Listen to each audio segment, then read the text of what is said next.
Hey,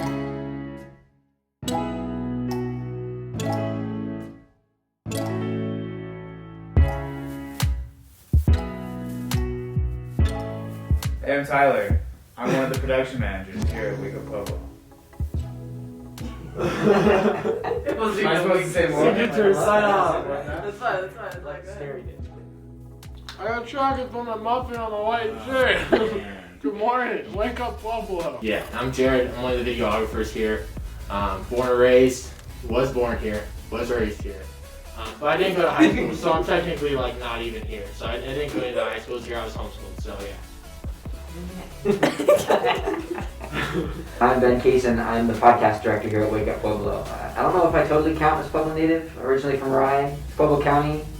Well, he isn't either technically. Yeah. He's raised from Kansas. I went to high school here. Okay, whatever. So the reason why I invited Ben onto this is because I think when it comes down to the Pueblo experience, when you choose to go to school here, whether it be university or high school, and when you choose to work here and stay here, I think that says a lot about, I mean, like, you know the Pueblo experience at that point, which is why Ben's here, even though he's still... She just wants my charm on the show. That's the reason I'm here. Bell rings. Bell rings. You mean cannon booms? And then, so I'm from Pueblo. I went to Centennial High School and went to CC Pueblo, and I am now like the director in strategy at Wake Up Pueblo. Alright, so next time Pueblo is gonna be a Pueblo natives, Pueblo locals hosted show, and it's gonna be about kind of our experience living in Pueblo and why we stayed. Because I think we all know that there's a lot of people who left, and a lot of people who are leaving as they graduate. So, as Wake Up Pueblo, I figured this is a good story to tell. I'm going to ask a couple questions. I'm going to have you guys all answer it. I'm going to start with Tyler, just because you're the furthest away from me, and you don't get to bite me. The most aged. Oldest. You're a veteran. You're a veteran. I'm a veteran of the game. Anyways, My bad. So Just took it the right way. I feel fine. You feel fine? Yeah, I usually wake up this early, so hit me with the question. Alright, Tyler. So, I want you to kind of give a brief summary of your experiences here in Pueblo, and kind of, like, you're a very Pueblo-proud person, even though you weren't necessarily born here. So why is that, and what, I guess, has been your experience so far? So I've lived in Pueblo since I was 8, which is almost 20 years now. So if I'm not a native, then I don't know who is. I guess I'll paraphrase that. So through high school, Pueblo notoriously had a very self-deprecating attitude. Everyone thought you had to go to Fort Collins or Denver or Boulder, at least everyone I went to school with, to be successful, because there weren't opportunities in town, there was no nightlife in town. And again, everyone just kind of looked down on themselves living in Pueblo.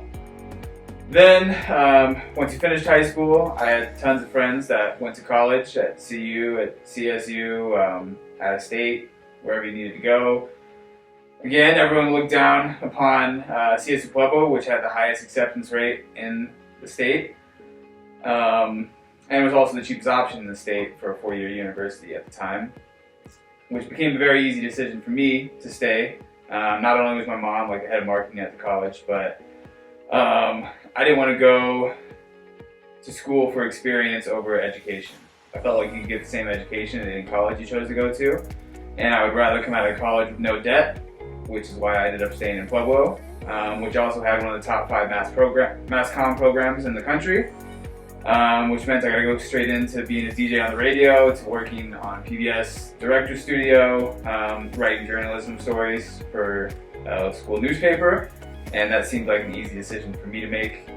And it's only been in the last few years that I've seen a mindset change in terms of the youth in town, now that they have more options for career outlets in the creative industry in town, but also, you know, with the development of the Riverwalk and everything like that over the last few years, I think a mindset change has been coming from what was a very, very, very self-deprecating mindset before. That makes sense. And just a fun fact, if you're not from Pueblo, Pueblo has one of the lowest costs of living, but also like a higher quality of living at the same time. So even though it does have a bad rep, on top of the fact that the education is cheaper, you also live cheaper here, the cost of living. So it's a pretty good situation. But that leads me to Ben, because you also went to college here. Why did you choose to go to CSU Pueblo, and what has been your experience? Sure. So when we're talking like college, you know, I grew up in Rye. So Rye is in Pueblo County. but it's 30 minutes south. So they consider themselves their own community, right? Rye, Colorado City is its own thing. But growing up in Rye, I always had a bad, Pueblo Community College and CSU Pueblo had a really bad reputation down there. I remember, teachers would, try their best to be like, you don't want to end up having to go to CSU Pueblo, right? And I'm like, oh, yeah, I guess so. I guess you're right about that, right? With no experience and know what they're talking about. But, I made my way through high school, and I had pretty good grades. I did a lot of sports broadcasting, which is what I wanted to do, so I did as much of that as I could in high school. And then when it came time to pick a college, the number one thing for me, Tyler mentioned it, was experience. So Tyler said he thinks you get the education with the experience. I found that as well. But at the time, I was valuing experience over education. And so I kind of said, okay, I need to go find somewhere where I can get on the radio as quick as I can, right? I want to find somewhere where I can practice my craft and, not just read books for 3 years before I have to do something, right? So, because I'm a very, hands-on learner. So I went looking through colleges. I went and checked out North Texas, Arizona State. There's a couple other broadcasting schools, one in Georgia I checked out. I just went and looked at all of these, and the prices for them, like you mentioned, insane. There were some great media schools, but I talked to the advisors there, and they would say, well, if you're a real standout, maybe you'll have a chance in your 6th semester to be on the radio. And it's it's not guaranteed, right? There's only a certain amount of, spots to call games that exist at these schools even there. So I was like, this is not going to work. I'm not going to spend as much money to do that. And so I went to CSU Pueblo for a tour. So I went to the tour, and there I met Jenna Mangino. She's the radio director. So I met her, and in that first interaction, she talked about, hey, if you're putting yourself out there and getting in spots, you might be able to get on in your 2nd year here at CSU Pueblo. And I was like, all right, there we go. This is better than I could do. And then obviously, CSU Pueblo, like you mentioned, the cost was a lot lower, and I was able to make it through college without having to pay anything. I got enough scholarships for everything to cover everything. So it was a real blessing in that. So like you mentioned, easy decision once I found that out. And also, it was state-of-the-art stuff. It's not like a step down at CSU Pueblo. You've got a nice radio station, as you mentioned, PBS is there. You got the newspaper, all that stuff. So I made that decision, and a lot of people in Rye were like, are you really doing that? And so I was like, yeah, I'm rolling with it. It's going to be great. So I went to my new student orientation. So my new student orientation was right before school started. And so Rev does these, they set up their booth, and they invite people around, and they have a little script, and they say, get on the radio right now, come on, get on the radio. And I have a little script, and here I'm by the library, blah, blah, blah, blah. And so I was there, and I was like, okay, this is my time to shine. So I saw this, and I came up, and I gave this little script as much emphasis as I could. And so I was there, did as much as I could.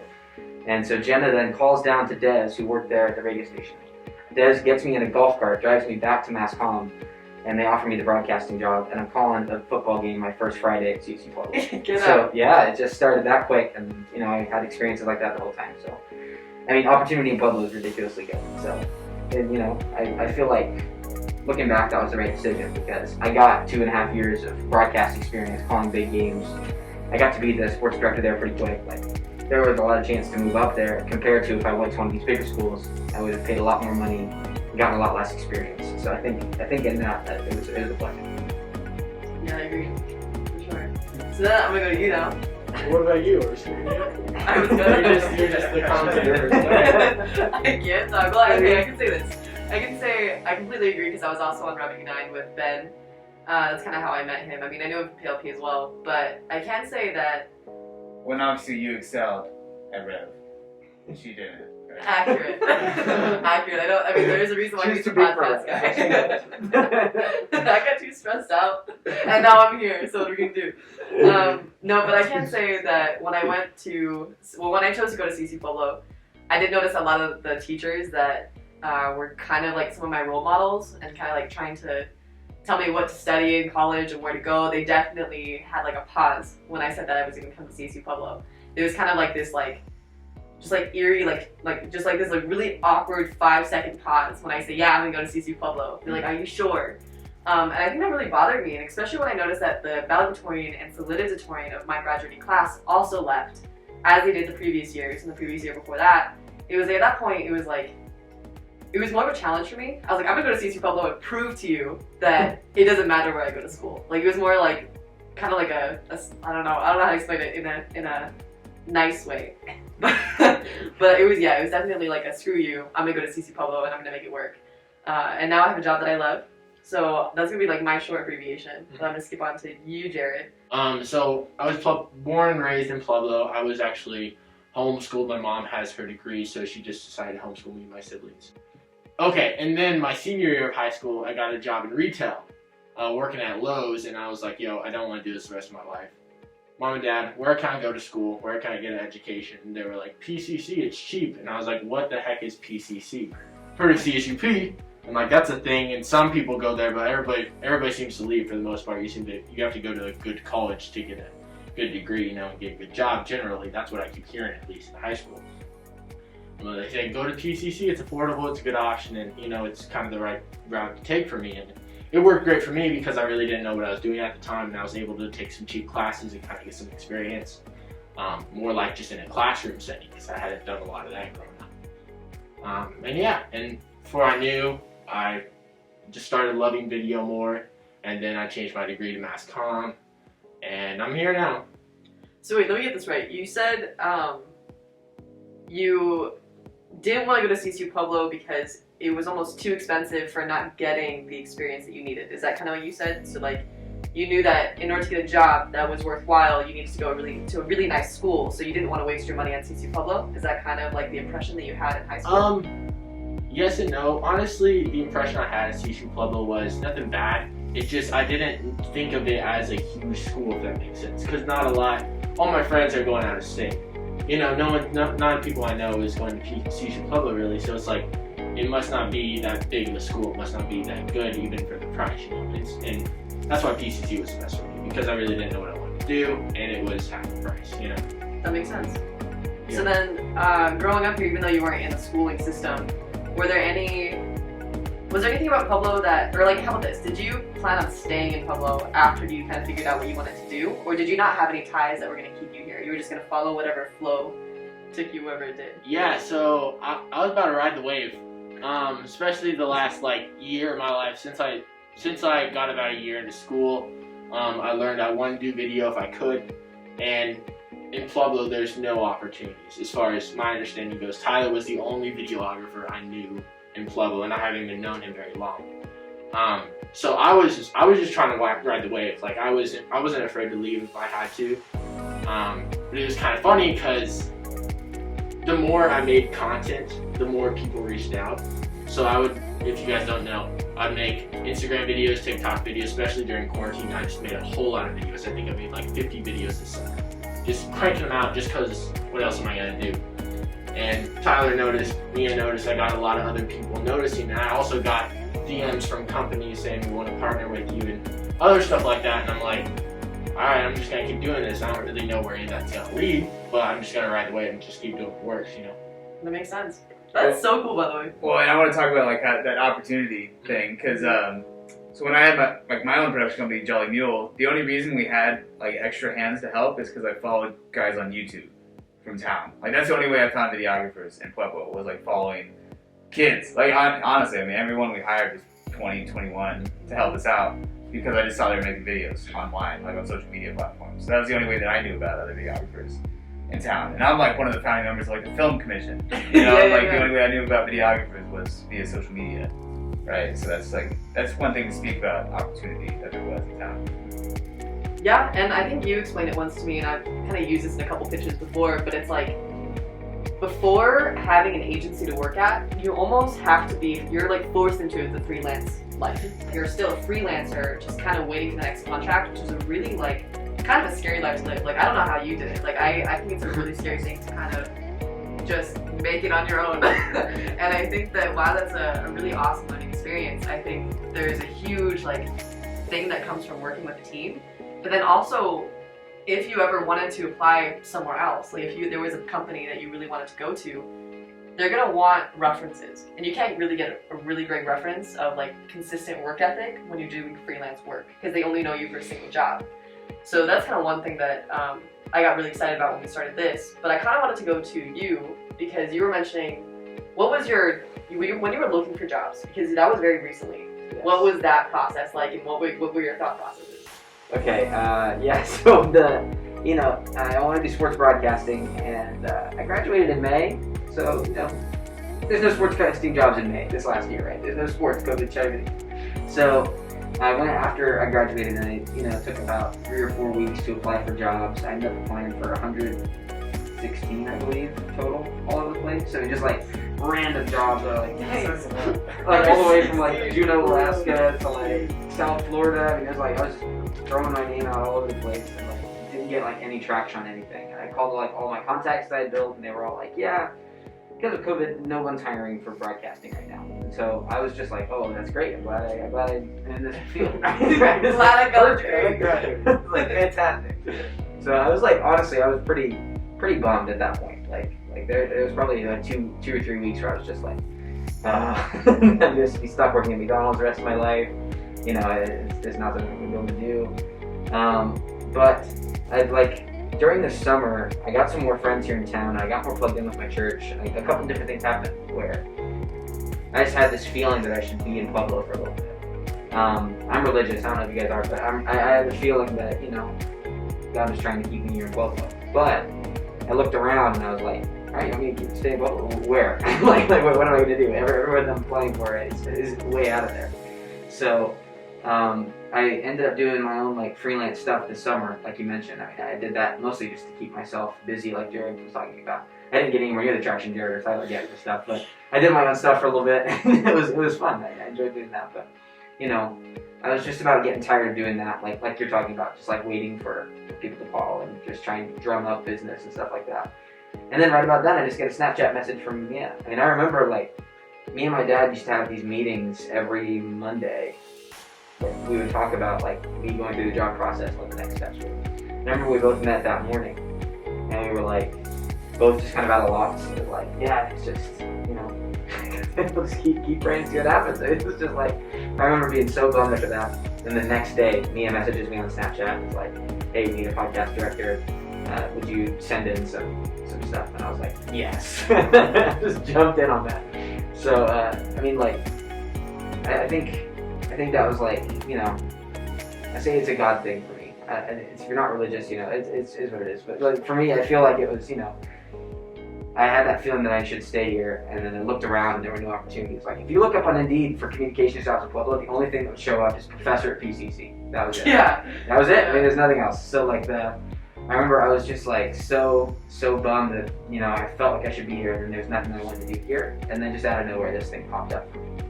So yeah, that was kind of my experience with stuff. And I'm really happy about it. Like, I'm really, really happy about the whole process going through that.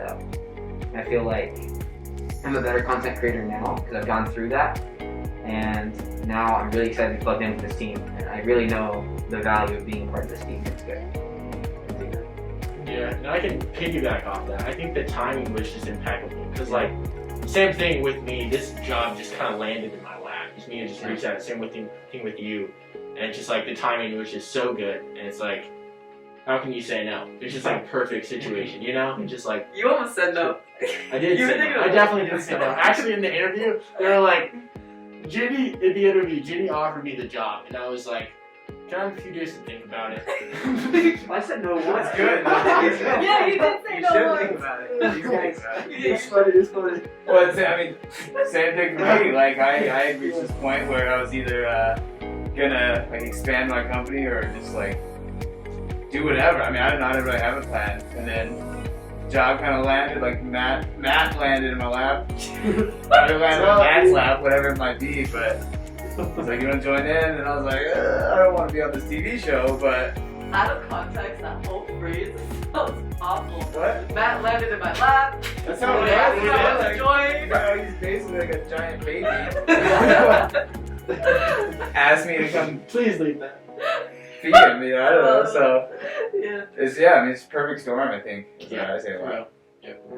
I agree. Well, I'm so glad that you guys are here, and I plan on making this a weekly thing. So this one is a little bit grim because we talked about the struggles of what it was like growing up in Pueblo and kind of like the atmosphere before we decided to work at Wake Up. But in the future, we want to talk about what Next Gen Pueblo means. Like, what are the dreams and hopes for people that are from Pueblo, want to stay in Pueblo, and what are some of the movements that we're noticing in terms of like the Pueblo landscapes. So stay tuned. I hope it's audio good. I hope so. I hope so. No, this is my double hand. We do the 1, 2, 3 wake up. We do this. 1, 2, 3 wake up. Yeah, You can't okay. just copy your We do Yeah, it. no. We do it. Alright, 1, 2, 3. 1, 2, 3, wake up! Let's play again. That's perfect. I was like, you gotta do it again. I appreciate you guys. 8:46. Nice.